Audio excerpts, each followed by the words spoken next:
자, 다음은 핵심 두 번째 보겠습니다. 자, 다상교류에서 Y결선과 델타결선에 관한 문제가 굉장히 출제가 잘 됩니다. 일단 Y결선과 델타결선의 전압전류 관계와 선전류에 대한 걸 정리를 확실하게 해두시길 바랍니다. 출제가 굉장히 잘 돼요. 자, Y결선, 델타결선, 전압. 자, 이 전압은요, 선간전압과 상전압. 이 두 가지를 구별하는 거고, 전류 그러면 선전류와 상전류 관계를 여러분들이 정리를 하고 계셔야 됩니다. 그리고 선전류를 어떻게 구하느냐, Y결선의 선전류와 델타결선의 선전류를 어떻게 구하는지에 대해서 정확하게 개념을 잡고 계시길 바랍니다. 자, 일단은 여러분들 Y결선이라고 하면은요, 자, 이렇게 개념을 잡고 계셔야 돼요. 자, Y는 이렇게 생긴 그림입니다. 자, 그쵸? 자, Y결선 그러면 이렇게 생긴 모양이라 이 말입니다. 자, 여기서 여러분들이 구별해야 될 게 뭐냐면, 지금 내가 Y 모양을 그린 이 부분이 바로 무엇이냐? 이 부분이 바로 상이다. 이렇게 기억하고 계셔야 돼요. 그래서 이 부분이 상전압이잖아요. 그죠? 이 부분이 상전압 VP, VP, VP 이렇게 되는 거예요. 자, 그러면 선을 연결해 보겠습니다. 선을 이렇게 연결해 보면은요, 이제는 선간전압이라는 것을 표현해야 되는데, 선간전압은 바로 여기에서 여기까지, 선과 선 사이 걸린 전압이니까 선간전압은 이렇게 표현할 수가 있지 않습니까? 여러분들이 잠깐 보시면은요, 하나의 선간에는 두 개의 상이 접속된다라는 걸 알 수가 있어요. 자, 예를 들어서 요 선간만 보도록 할까요? 요 선간만 따라가 보면 상 두 개가 접속돼 있어요. 그쵸? 그래서 이 선간전압을 우리가 VL로 표현할 때, 자, 만약에 벡터로 풀지 않는다면 상전압이 두 개 걸려 있으니까 이 VP라고 적어야 되는데, 그렇게 적으면 안 된다라는 거예요. 왜? 바로 삼상회로는 각 쌍의 위상차가 120도로 나눠져 있기 때문에 상전압에 대해서 루트 3배가 큰 전압으로 선간전압이 나타나게 된다는 거, 요거 기억하셔야 됩니다. 그리고 위상관계도 선간전압이 상전압보다 30도가 빠르게 나타난다는 거 꼭 기억하셔야 돼요.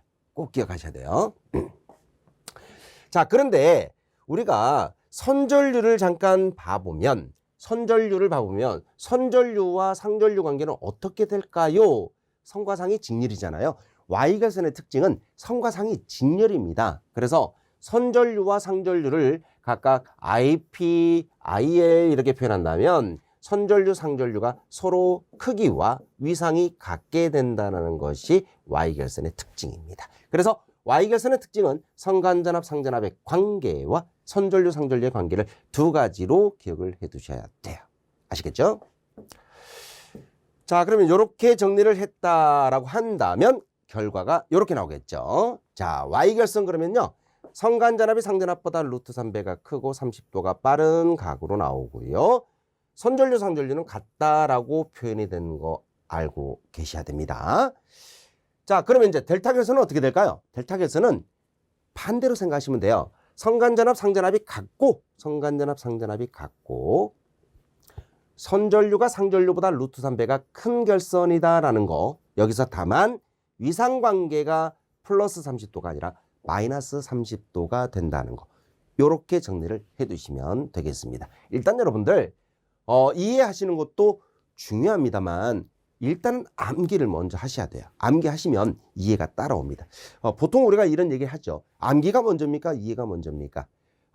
이해를 하시면 당연히 암기가 되겠지만 이해하는 데 시간이 많이 걸립니다. 그래서 우리가 순서를 바꿔서 학습하시는 게 좋아요. 그래서 암기를 하시면 나중에 이해가 따라오도록 돼 있으니까 여러분들이 될 수 있으면 최대한 암기를 하시는 걸 학습 방법으로 세우시면 좋겠습니다.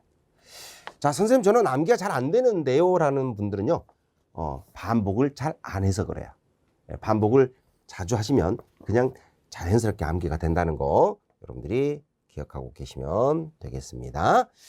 자, 선전류 계산 굉장히 중요한 부분인데, 이 선전류를 계산할 때는요. 자, 문제가 이래 나와요. Y결선의 선전류, 델타결선의 선전류를 구하라고 나옵니다. 근데 조건을 보셔야 돼요. 내가 어떤 공식을 써야 될 것인지 정해야 되니까 조건에 만약에 한상의 임피던스라는 요 키워드가 주어진다.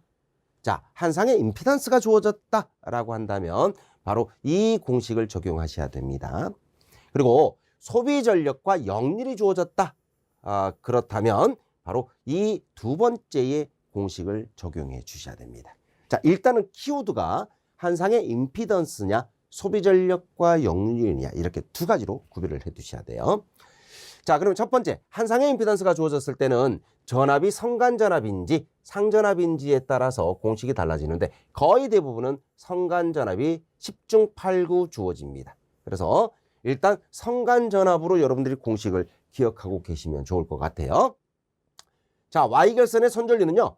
성간전압으로 계산할 때 이렇게 계산됩니다. 요걸 암기하셔야 돼요. 요걸. 루트 3이 밑에 들어갑니다. 루트 3 Z분의 V 이렇게 되는 거. 요 V가 성간전압입니다. 그래서 성간전압으로 공식을 기억을 하시고요. 자, 성간전압을 루트 3으로 나누면 상전압이 되기 때문에 Z분의 VP라는 건 바로 이 공식을 암기를 하신다면 요 왼쪽에 있는 상전압으로 표현되는 공식은 당연하게 알게 되잖아. 그죠? 성간전압을 루트 3으로 나누면 상전압이 된다는 거 알고 계시니까. 자, 우리가 Y결선은요. 성간전압이 상전압보다 루트 3배가 크다고 했습니다. 그러면 결과적으로 반대로 상전압은 성간전압을 루트 3으로 나눠야 상전압이 되는 거기 때문에 당연한 공식이 나오게 되는 거예요. 그래서 이 공식을 기억하자 이런 얘기입니다. 자, 델타결선의 선전류는 Y결선의 선전류 공식과 비교를 하시면 조금 더 빨리 암기할 수 있어요. Y결선의 선전류는 루트 3이 밑으로 들어가 있는데 델타는 위로 올라갑니다. 루트 3이 위로 올라가는 공식이다라는 거. 그래서 이걸 비교하면 Y결선과 델타결선의 선전류는 몇 배 차이가 나느냐? 3배 차이가 나는 거예요.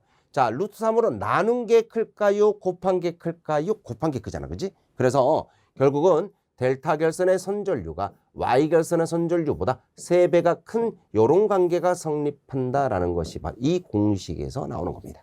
그리고 델타결선에서는 성간전압과 상전압이 같으니까 VL 값을 그냥 VP로 바꾸만 주면 되잖아. 그래서 Z분의 루트 3 VP라는 공식이 그대로 나올 수 있게 되는 거예요. 자, 일단은 왼쪽 공식, 상전압으로 표현되는 공식은 나중에 성간전압으로 표현되는 공식을 1차적으로 암기를 하시고 그 다음에 상전압의 표현을 여러분들이 이해해 주시면 좋겠다.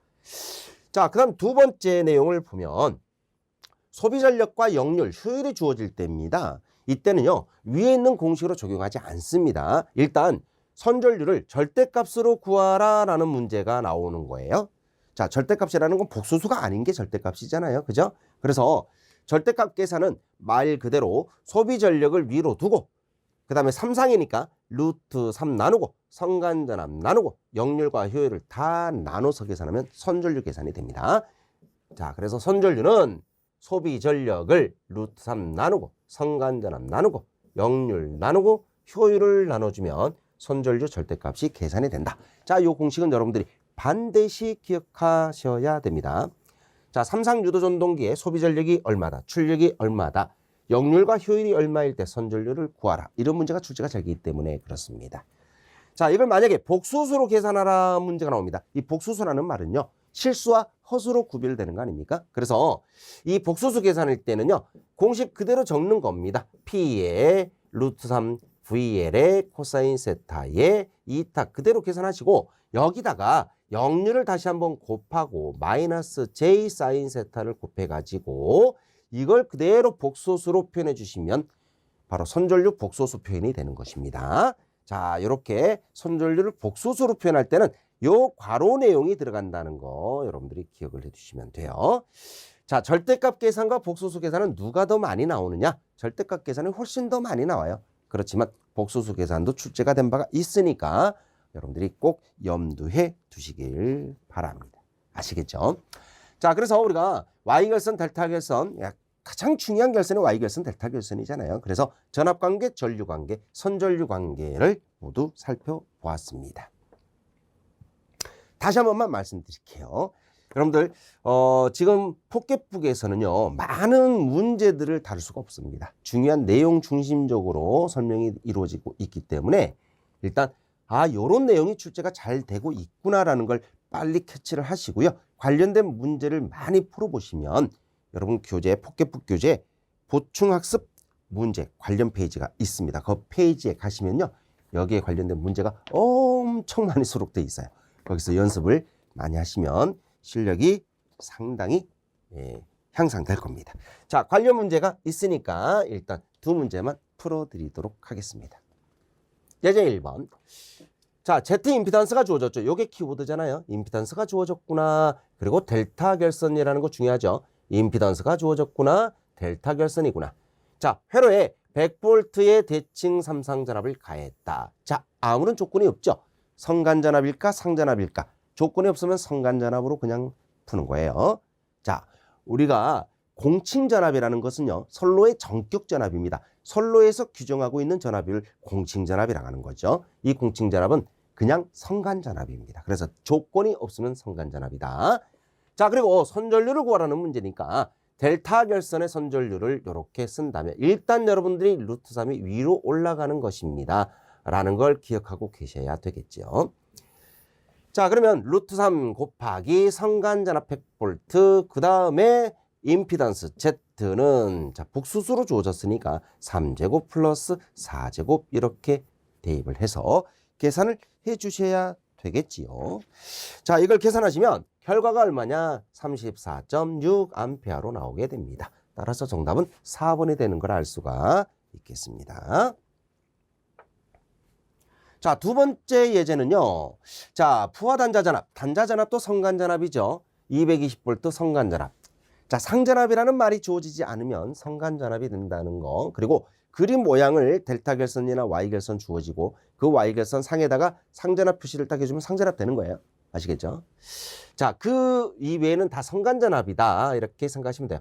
자, 15kW의 소비 전력이 주어졌잖아요. 이게 키워드잖아. 그죠? 삼상평형 부하에 전력을 공급하는 선로 임피던스가 주어졌을 때. 자, 임피던스가 주어졌지만 소비 전력이 주어진 관계 때문에 선전류 공식은 딱 정해지는 거야. P를 이용해서 구하는 거죠. 자, 역률이 80%다 이렇게 주어졌어. 자, 효율은 주어지지 않았기 때문에 효율은 그냥 100%로 보고요. 자, 계산을 해보면 P 값을 루트 3으로 전압을 나누고 코사인 세타도 나누고 효율 없으니까 뺄게요. 자, 이렇게 계산하면 절대값이 되는데 보기가 복소수잖아요. 이렇게 여러분들이 선생님 이게 절대값인지 복소수인지 어떻게 알 수가 있어요? 보기 보고 확인하셔야 돼요. 보기가 복소수로 나왔기 때문에 여기다가 코사인 세타 마이너스 J 사인 세타 이렇게 한 번 더 이렇게 계산해 주시는 겁니다. 자, 그대로 대입 한번 해보도록 할게요. P값은 15kg죠. 15 곱하기 10의 3승 루트 3 곱하기 전압 220V 역률이 0.8까지 계산하면 절대값 계산되는 거예요.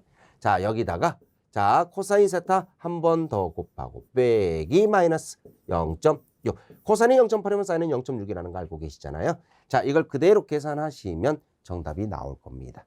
자, 공학용 계산기를 써야 되는 이유가 바로 이런 거죠. 이 공학용 계산기를 쓰지 않으면 따로 계산을 해 주셔야 됩니다. 한 번 구한 다음에 실수, 한 번 구한 다음에 허수 이렇게 구해야 되는 번거로움이 있어요. 자, 그래서 정답을 구해보니까 실수가 39.37로 마이너스 J에 허수가 29.52로 이렇게 계산이 된다는 걸 알 수가 있을 겁니다. 계산해 보시면 확인되겠죠? 따라서 정답은 3번 되겠네요. 자, 우리가 회로 이론 핵심 두 번째. 자, 뭐가 중요하냐? 뭐가 중요한디? 그죠? 뭐가 중요합니까?